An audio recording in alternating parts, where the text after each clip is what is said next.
This video is called Creating a New Photo Match, and it is all about using SketchUp 6's new feature called Photo Match, actually.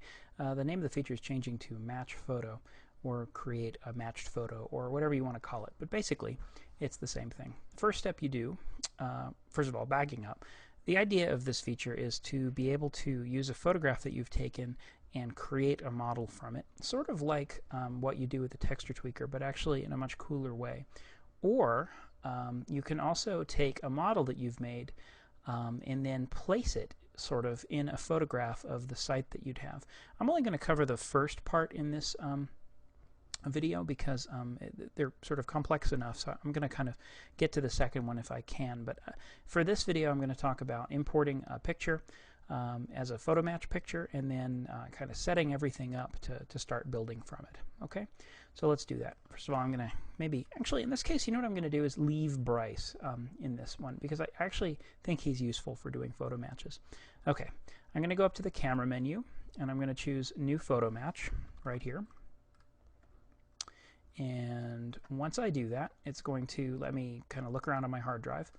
I've chosen this picture of a barn that I'd like to use as a photo match, and what you're going to see is all the, I call it techno spaghetti, but basically, I'm not going to lie, it's actually very intimidating. Look, you've got red stuff and a blue line and red lines and green lines and all kinds of stuff happening here. If you need help, you can look down here in the lower left corner of the screen. It says Move Grips to locate vanishing points. The trouble is, none of it's very clear. Right here, we've got the photo match dialog box. And there are kind of 3 modes, and there's a whole bunch of switches and things. It's not very easy to figure out what's going on. Once you know what to do, though, it's actually not so bad. So let's kind of go over some parts of the photo match user interface here, and then we'll talk a little bit about what you need to do to set things up to use photo match. Okay, so first of all, this is the photo. You can see the photo is kind of the barn is kind of behind everything here.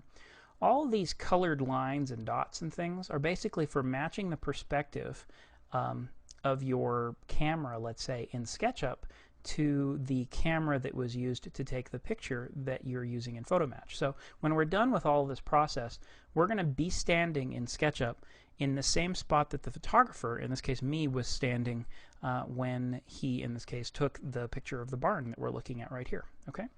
This scene tab up here we're going to get to a little bit, but basically that's created when you create a new photo match. And by hitting that, you can come back to seeing the photo and being in this view whenever you want to. The last part of the user interface is the photo match dialog box. If I turn on and off photo, you'll see the photo comes on and off. If I turn it on and off model, nothing much is happening. Bryce is disappearing because he's the only part of the model that we have right now. We don't have a model yet. I'm going to turn off maybe grid. You'll see that it's on auto right now, and we don't really need to know what that means right now. I'll just leave it on for now. And then there's 3 style grids here.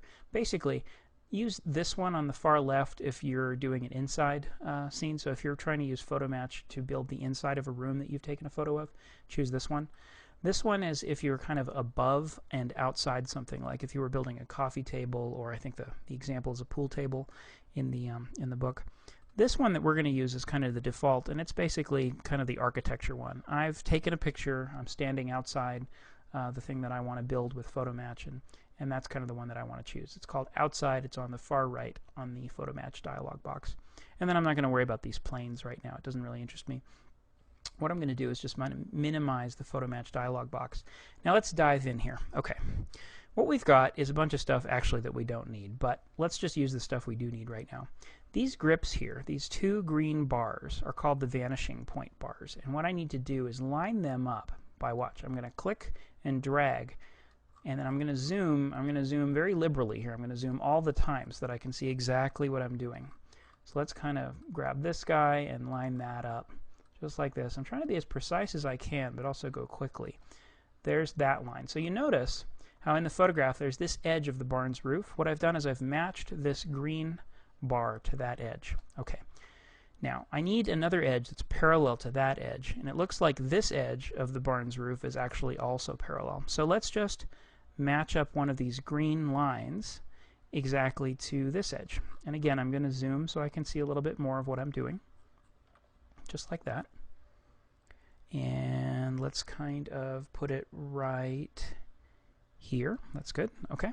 And then what I need to do is I need to find two edges that are completely perpendicular to the two edges I matched. So in this case, this angle on the barn I know is a 90-degree angle, meaning any of these edges that are running back this way are perpendicular to these edges. So let's kind of use these two red bars to do that. So what I'm doing here is I'm trying to match things up. As I zoom in, kind of go there and there we go. And we've got one more to do. So I'm going to take this and kind of throw it there as accurately as I can. And then I'm going to take this guy over here, and I'm just going to kind of line it up along this edge. Kind of hard to see what you're doing unless you zoom. So again, zoom in, just like that. Okay, so what I've done is I've matched up my red bars to my edges in my thing. And now what I can do is I'm going to take this, I'm going to clear on this, I'm going to click on the yellow square, and I'm going to move the yellow square around, which is basically moving my axis origin. So you know in a blank SketchUp file where the red, green, and blue axes come together? That's the origin, and that's what I'm repositioning here. What I like about leaving Bryce in is that he kind of comes along with this. And what I'm going to do is just reposition that exactly down at the corner of the building right here, just like that. And that's really all there is to it. I'm just going to double check to make sure things are lined up the way I want them to be. Okay, so the two green bars are lined up against two parallel edges. The two red bars are lined up on parallel edges that are perpendicular to the ones that the green bars are lined up on. And my axis origin is right down here, kind of at a convenient spot on the building. It's right here in the foreground. The last thing I have to do is use this blue bar. I'm just kind of clicking and dragging on the blue bar. And now, if you look over here in the PhotoMatch dialog box, it says the spacing on that blue bar is 5 feet. That's fine.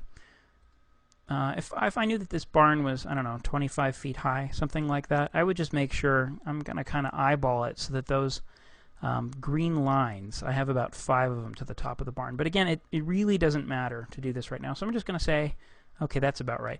Really what I'm doing is I'm watching Bryce. I know that Bryce isn't that big, and I know Bryce isn't that big. I know he's about, I don't know, that big. So I'm just going to kind of leave him there like that, and I'm kind of happy with it there. To go into the PhotoMatch dialog box, and now that I like everything, I'm going to say done, just like that, and then kind of get rid of that PhotoMatch dialog box. And you'll see that what I have is nothing, basically. I have a photo in the middle of my screen. Bryce is in there. I've got a line tool just like I did. I have this scene tab, but fundamentally I'm just kind of ready to start modeling here. We're going to cover that in the next video though. So that is the end of creating a new photo match for Chapter 7 of Google SketchUp for Dummies.